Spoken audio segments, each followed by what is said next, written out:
Financial markets పై పట్టు సాధించాలనుకునే వాళ్ళు Revanth conduct చేసే వెబినార్ కోసం ఈ నెంబర్ కి కాల్ చేయండి. నమస్తే, వెల్కమ్ టు సుమన్ టీవీ. నేను విష్ణు. ప్రస్తుతంతో పాటు senior stock market analyst GV Satyanarayana గారు వారితో మాట్లాడదాం. సత్యనారాయణ గారు నమస్తే సార్. నమస్తే సత్యనారాయణ గారు, ఈ స్టాక్స్ కి సంబంధించిన అప్డేట్ ఒకటి వచ్చింది, ఒకసారి చదువుతాను. 50 కంపెనీల నుంచి 1.2 లక్షల కోట్ల షేర్లు విడుదల కాబోతున్నాయి.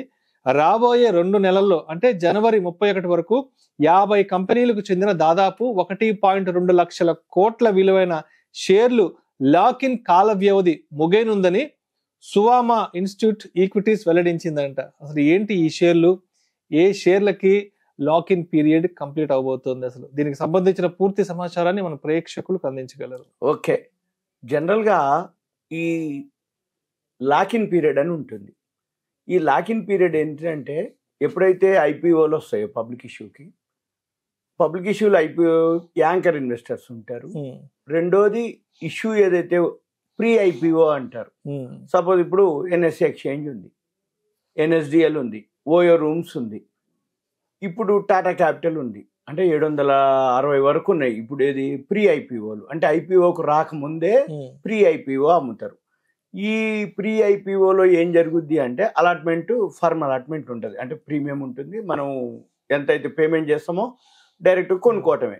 కానీ చిన్న ఇన్వెస్టర్లకు అవకాశం ఉండదు. పెద్ద పెద్ద అమౌంట్లు ఉన్న వాళ్ళకి, పెద్ద క్వాంటిటీ ఉన్న వాళ్ళకి వాళ్ళు బల్క్లో కొనిపెట్టుకుంటారు. అవన్నీ కూడా లాక్ ఇన్ పీరియడ్ మాదిరి ఉంటాయి. ఎలా అంటే ఒకటో ఇష్యూ వచ్చేంత వరకు అమ్మటానికి వీల్లేదు. రెండోది ఇష్యూ వచ్చినాక ఐపీఓకి 6 నెలల పాటు వరకు మళ్ళీ అమ్మటానికి వీల్లేదు. ఇది 2 అనమాట. ఇకపోతే వీటితో పాటుగా ఏవైతే యాంకర్ ఇన్వెస్టర్స్ ఉంటాయో పబ్లిక్ ఇష్యూలు అప్లై చేసే టైంలో వాళ్ళకి 1 మంత్ లాకిన్ ఉంటాయి, కొన్ని 6 మంత్స్ లాకిన్ ఉంటాయి. ఇవన్నీ కూడా అంతకుముందు ఏవైతే పబ్లిక్ ఇష్యూలు వచ్చి ఉన్నాయో కొన్ని ప్రమోటర్స్కి లాకిన్ పీరియడ్ అంటే 3 years, 2 years, 1 year ఇట్లా టైం ఫ్రేమ్ ఉంటుంది. దాన్ని బట్టి వాళ్ళు అప్పటిదాకా అమ్మటానికి వీల్లేదు. కానీ వాళ్ళు ఏం చేస్తారు, మార్కెట్లో తక్కువ అమ్ముకునే అవకాశాలు ఉంటాయి. అంటే ఇంటర్నల్, అంటే ఇప్పుడు సపోజ్ మార్కెట్లో ఒక రేటు ఉంది, తక్కువ రేటుకి డిమాట్ టు డిమాట్ ఆన్లైన్లో ట్రాన్స్ఫర్ చేసే ఫెసిలిటీ ఉంటుంది. కాకపోతే ఎవరు దొరుకుతారు, ఎక్కడ దొరుకుతారు, ఎప్పుడు అమ్మాలి, ఇవన్నీ ఎందుకులే అని జనరల్గా లాకిన్ కనుక ఫ్రీ అయిపోతే మార్కెట్లోనే అమ్ముకోవచ్చు. ఎవరు ఆ షేర్లని వాళ్ళు ఎవరెవరు ఉన్నారు, ఏమున్నది అనేది ఇప్పుడు 1.2 లక్షల కోట్లు, $14 బిలియన్ ఉంది షేర్ల అమౌంట్ అని నువామా ఇన్స్టిట్యూట్ ఈక్విటీస్ అనమాట. ఇవన్నీ కూడా జనరల్గా డేటానే ఉంటుంది. ఎందుకంటే ఇప్పుడు ఏవైతే ఇష్యూలు అప్లై చేస్తామో ఈ అప్లై చేసింది మనము పెద్దగా గుర్తుపెట్టుకోము. ఏముందిలే, సెబీలో డీటెయిల్స్ ఉంటాయి, ఎన్ఎస్సిలో ఉంటాయి, మనం ఐపీఓ అప్లై చేస్తే ఆ వెబ్సైట్లో ఉంటాయిలే, మన ఖాతాలో ఉంటాయిలే అనుకుంటాం. కాదు, మనం కనుక డేటాని కనుక డౌన్లోడ్ చేసుకొని హిస్టారికల్ డేటా, ఏ ఇష్యూ ఎప్పుడు వచ్చింది, ఎంత ఇష్యూకి వచ్చింది, అక్కడ ఏ ఇష్యూ ఎంత లాక్ ఇన్ పీరియడ్ తోటి 1 month, 6 months lock in period తోటి ఎన్ని షేర్లు లాక్ ఇన్ అవుతున్నాయి, అవన్నీ ఇష్యూ డేట్ అయిపోయినాక ఆ 1 month అనుకోండి, 6 months అనుకోండి, తర్వాత ఫ్రీ అయిపోతాయి కదా.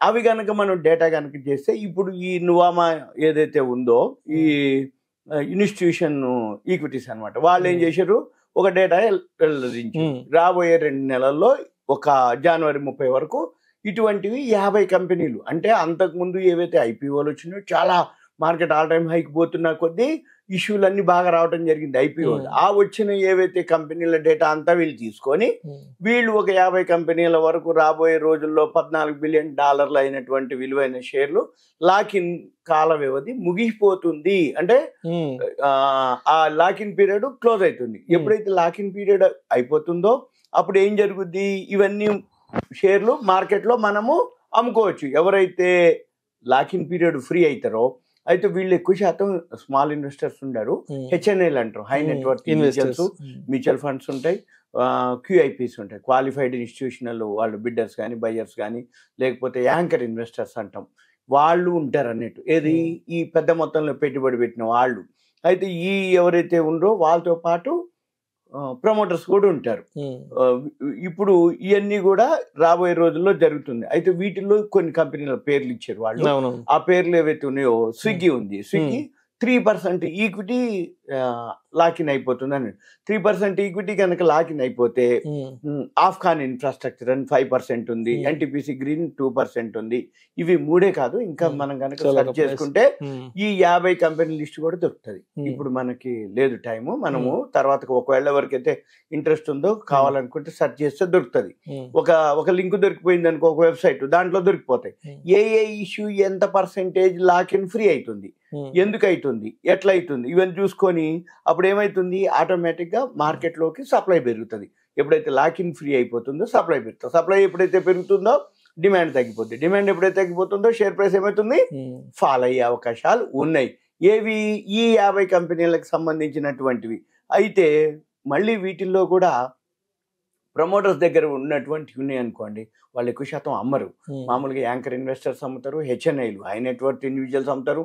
కొన్ని ఏవైతే పెట్టుబడి పెట్టి బిజినెస్ పర్పస్లో, ఇప్పుడు చాలా వరకు ఎక్కువ శాతం మార్కెట్లో ఇన్వెస్టర్ల కంటే బిజినెస్ చేసే వాళ్ళు ఎక్కువ మంది ఉంటారు. ఇప్పుడు రియల్ ఎస్టేట్ ఉంది, ప్రీ లాంచ్ అనగానే చేస్తారు, మళ్ళీ మొత్తం కంప్లీట్ అయ్యే లోపల పెరుగుతుంది కాబట్టి అమ్మేసుకుంటూ పోతారు. అంతే తప్ప వాళ్ళు ఏదో గృహప్రవేశం అయ్యి వాళ్ళ ఇంట్లో ఉండరు అనమాట. అలానే షేర్ మార్కెట్ సబ్జెక్ట్ నాలెడ్జ్ ఉన్న వాళ్ళు పెట్టుబడి పెట్టి వాళ్ళు ఏం చేస్తారు, ఇటువంటి షేర్లన్నీ కొనుక్కొని మళ్ళీ ఎప్పుడైతే లాకిన్ పీరియడ్ అయిపోతుందో ఆ ముందుగానే వీళ్ళు రెడీగా ఉంటారు ఏది ఎగ్జిట్ కావడానికి. అటువంటి వాళ్ళు కొద్దిమంది ఉంటారు. అప్పుడు కొంచెం సెల్లింగ్ ప్రెషర్ వస్తుంది ఓవరాల్ గా. కానీ మనం ఏం చేయాలి, ఆ ఓవరాల్ గా సెల్లింగ్ ప్రెషర్ వస్తే రెండు పద్ధతులు. కంపెనీ కనుక వాల్యూ ఉంది, సెల్లింగ్ ప్రెషర్ వచ్చింది, తగ్గిందా, కొనుక్కోవడానికి రెడీగా ఉండాలి ఒకటి.